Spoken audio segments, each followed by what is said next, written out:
Okay, our next speaker is Dr. or Professor Emeritus Zvi Zohar. He's a close colleague of mine from Bar Ilan University and also from the Shalom Hartman Institute. Officially, they were sponsors of the newsletter from almost from the beginning. Professor Zohar's specialty is Sephardic halachic religious rabbinic thought. I've had the privilege of being included in many of his publications and conferences about great Sephardic rabbis like Rabbi Ben Zion Chai Uziel, Chief Rabbi, the Rishon LeZion, Rabbi Pardes, Rabbi Abu Rabia from Morocco, and others. So without any further ado, here's Professor Zvi Zohar. So first of all, you can meanwhile take away this screen because I'm only going to need it in about 5 minutes. Okay, Avram, you hear that? Yep. Thanks. And in about 5 minutes, I'll be needing it. So good evening, and I'm happy to be able to participate in this occasion of the 30th anniversary of Yitzhak Kerim's very important and continuous project. Not everybody who begins projects can actually then continue them for 30 years. So this is very noteworthy. And the topic that I am going to speak about is a new research project that actually began really in October 2020, less than a year ago. And the background, as you or many of you certainly know, is that people from Sephardic and Mizrahi communities came to Israel. Some of them were present during the British mandatory period and before that in the Ottoman period, but many of them came in the first years of Israel. And almost all young men who went to study Torah and to immerse themselves in the study of Torah in Israel, who came from Sephardic Mizrahi backgrounds, studied in institutions and yeshivot that were characterized as Ashkenazic or Haredi or both. And now here we are some 70 odd years after the beginning of the state of Israel.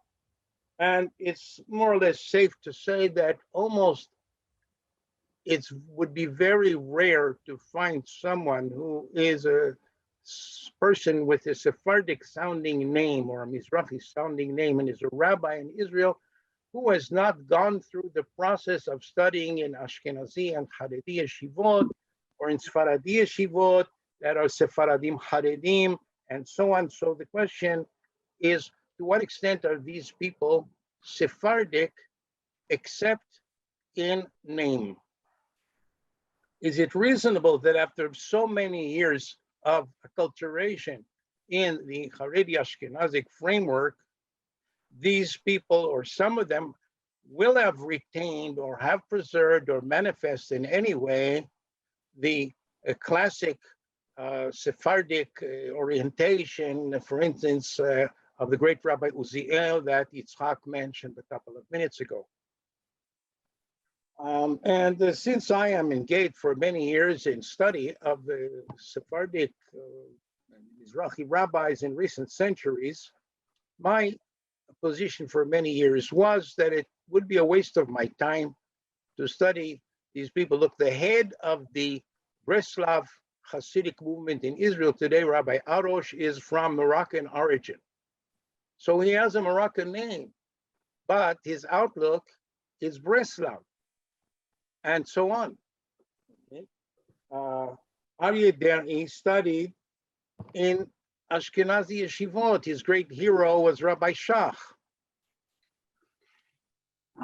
So for many years, until quite recently, I said, if I would want to study Haredi halacha, which I don't, I find it much less interesting than Sephardic halacha and much less original.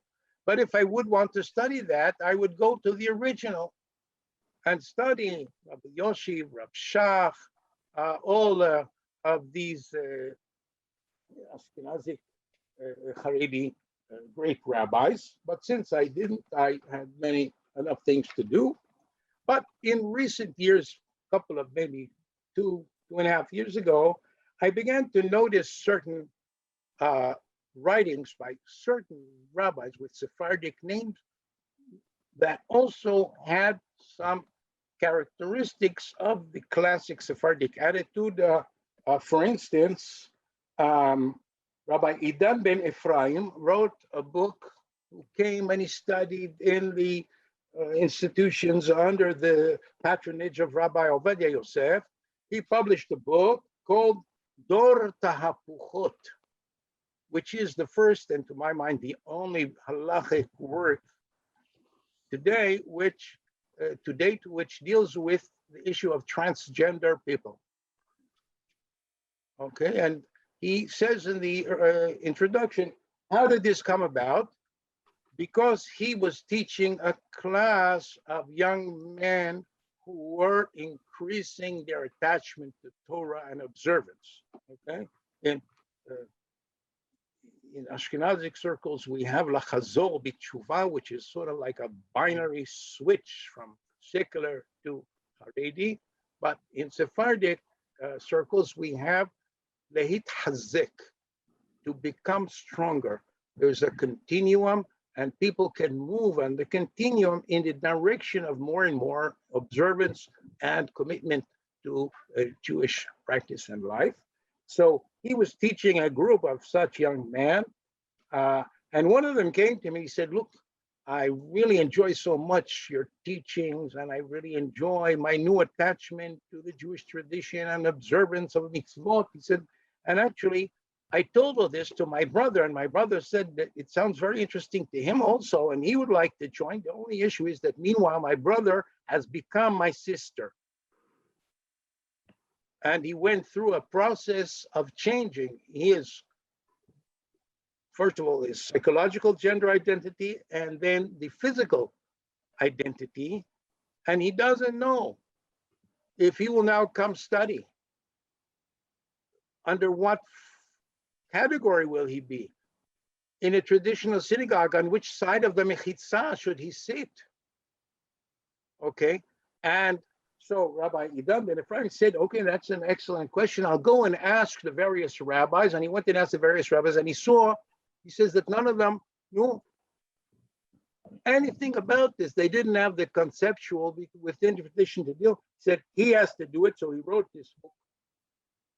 And several other things, which brought me to the idea that perhaps I had not on the base of sufficient evidence concluded that the people with Sephardic and Mizrahi names who are rabbis today are all Haredim Ashkenazim, except in name. And now we can see the first screen, please. Okay, hold on.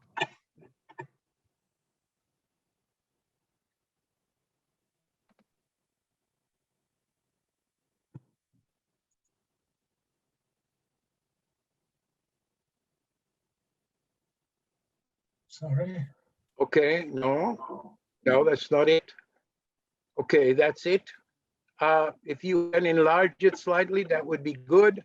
In any case, so I submitted and thankfully was successfully No. funding for a 4-year, that's enough, leave it like this. The objective of this 4-year research project on Sephardic halachic creativity is, in Israel, to study the halachic writings of Sephardic rabbinic scholars of Moroccan and Tunisian ethnicity. In fact, I'm including other people also, active in Israel in the recent 5 decades, who study Fascinating. mainly in Haredi institutions in Israel. Okay, if somebody came to Israel at the age of 25 after having studied in Morocco, they're not part of this research. But if they came from Morocco as a child, or their parents came from Morocco, and they are have learned in Israel, for me it's here in Israel, So what do their writings reflect? The goal of the project is to reveal hitherto academically unknown content of cultural and religious originality and creativity, and to ascertain if these writings, or some of them, reflect continuity with Sephardic halachic culture, despite that their authors have studied in Haredi institutions. In order to be able to study the content of these writings, a preliminary requirement is to create an inventory of these writings and their authors, which is a research desideratum in itself, as this will map a cultural landscape that has never been systematically surveyed by academic researchers, and probably also not fully known to the protagonists themselves, as each rabbi most probably is acquainted with other rabbis who are within his religious and cultural sub-circle. Okay, so if you would come today and you would look at the academic research, 90 something, okay, Rav Vadia Yosef people heard about, but he's too young, he's too old for this project. People who grew up in Israel in the 1950s and 1960s and onwards and are now rabbis, okay, who are they? Okay, that's not something that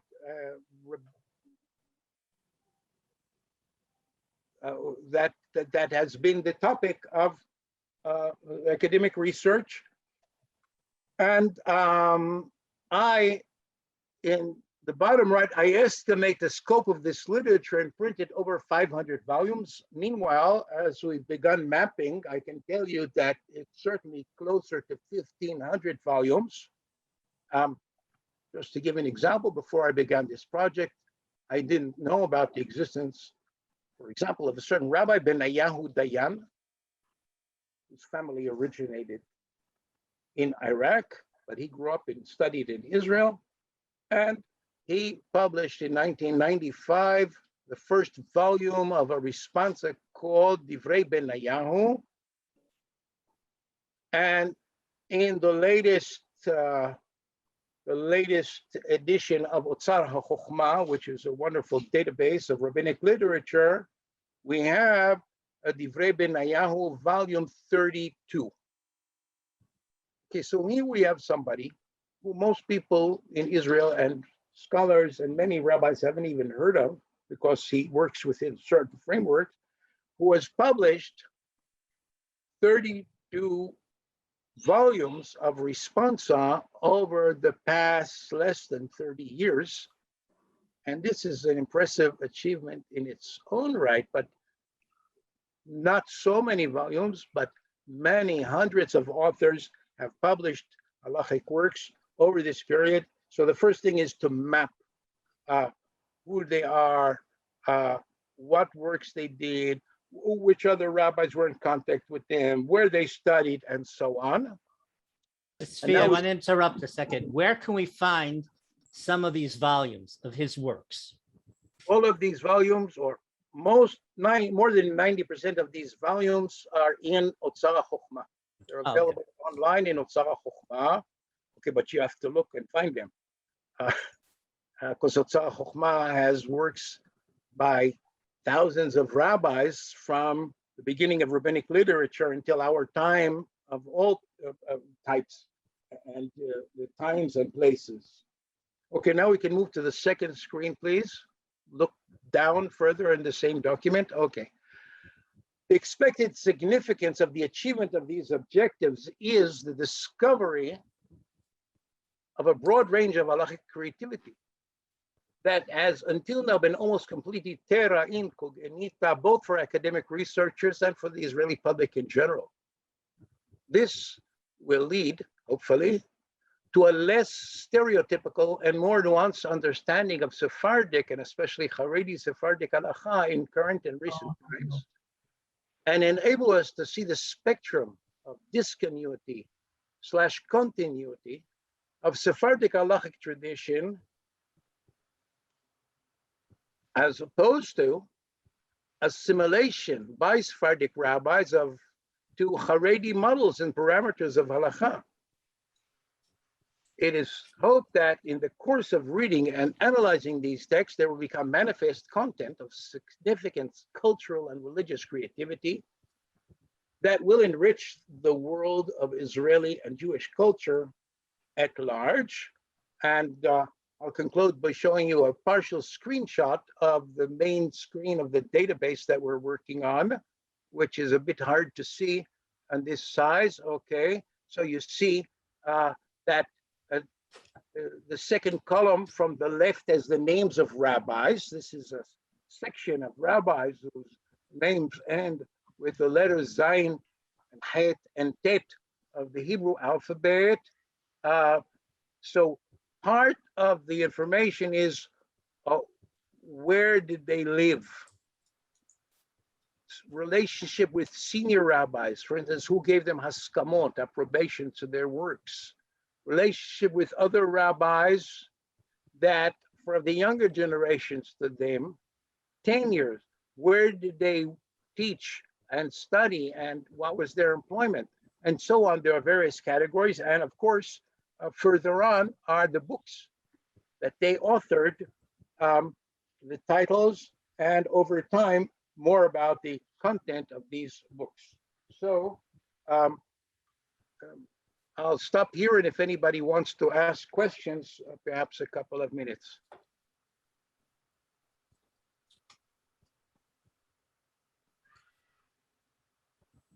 You can take away the screenshot. Zvi, it's fascinating. And of course, we didn't succeed in making too much of an impact on Ashkenazi benefactors to establish a serious Sephardic rabbinic program. You influenced a little on Beni Eitz Shalom to have a Sephardic rabbinic enrichment program, and then the Alliance and Rabbi Shriki and others have done that. But where should we go, in your opinion, where should we go from here in terms of enhancing Sephardic rabbinic training and knowledge? Okay, first of all, where we should go is to create frameworks that will bring the not only the knowledge of the existence of certain texts, because many rabbis of Sephardic background, they know about the existence of many texts, but the way that they read these texts is Haredi.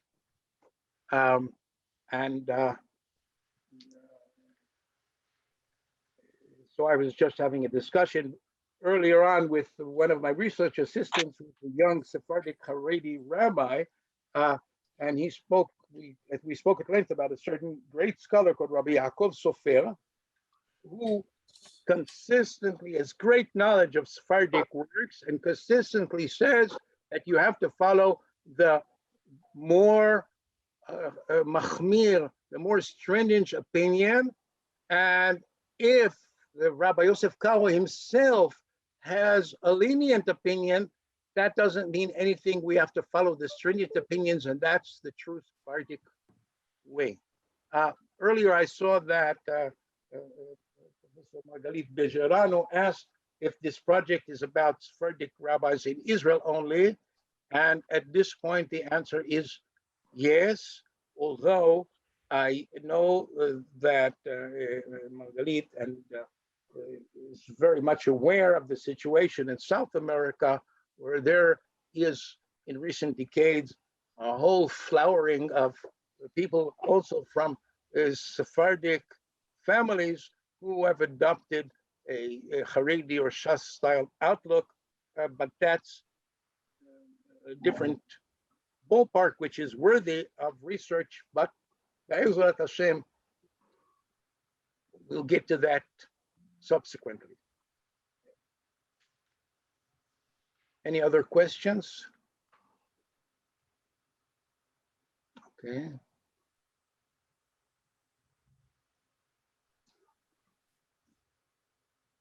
Okay.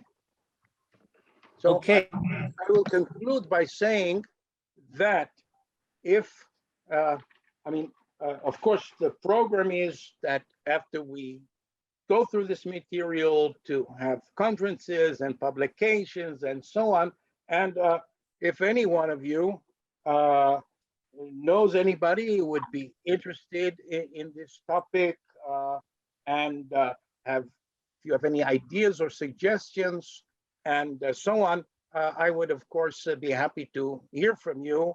And you can get my address or email address either from Yitzhak Kerem or look at the website of the Bar-Ilan University.